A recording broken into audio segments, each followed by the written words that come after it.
Ibu bapak, saudara-saudara, orang muda, remaja, dan anak-anak yang terkasih, Shalom, damai sejahtera Tuhan menyertai kita semua. Hari ini, Selasa, 14 Juli 2020 adalah Selasa Pekan Biasa ke-15. Kita akan merenungkan bersama-sama Injil Matius, bab 11, ayat 20 sampai 24.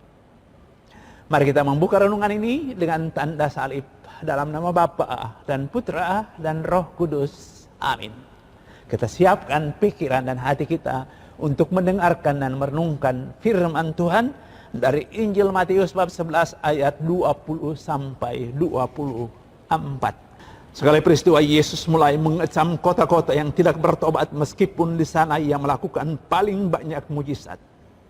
Ia berkata, celakalah engkau Korazim, celakalah engkau Betsaida, karena jika di Tirus dan Sidon terjadi mujizat-mujizat yang telah kulakukan di tengah-tengahmu, pasti sudah lama mereka bertobat dan berkabung.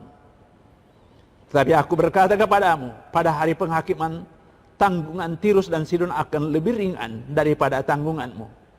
Dan engkau, Kapernaum, apakah engkau akan dinaikkan sampai ke langit? Tidak, engkau akan diturunkan sampai ke dunia orang mati. Karena jika di Sodom terjadi mujizat-mujizat yang telah terjadi di tengah-tengahmu, kota itu tentu masih berdiri sampai hari ini. Maka aku berkata kepadamu, pada hari penghakiman, tanggungan negeri Sodom akan lebih ringan daripada tanggunganmu. Demikianlah Injil Tuhan. Terpujilah Kristus. Ibu bapak, saudara-saudara yang terkasih, orang muda, remaja, dan anak-anak yang dikasihi oleh Tuhan Yesus. Yesus kok mengecam sih? Yesus kok pakai mengancam sih? Seperti yang kita dengarkan dalam bacaan Injil.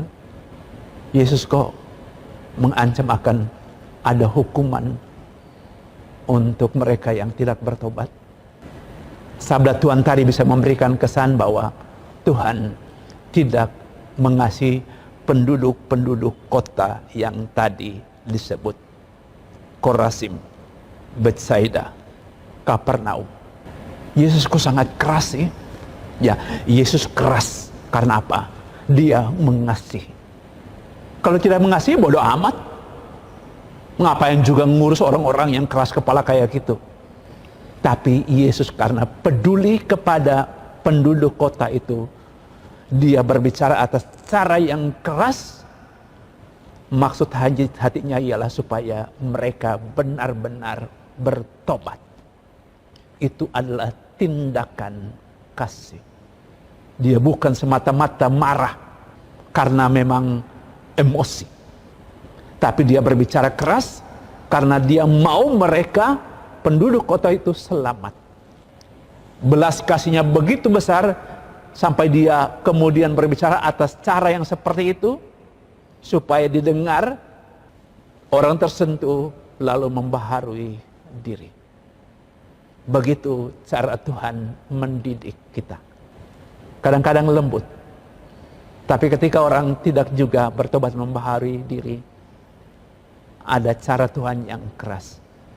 Bukan karena dia menghendaki kita celaka, tapi supaya kita sadar dan bertobat, membaharui diri.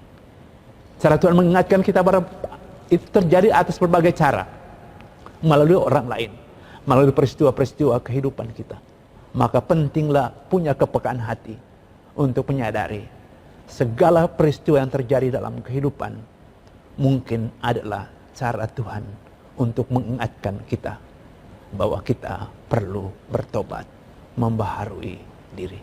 Kita memohonkan kepekaan iman seperti itu. Tuhan memberkati kita semua. Amin. Dalam nama Bapa dan Putra dan Roh Kudus. Amin.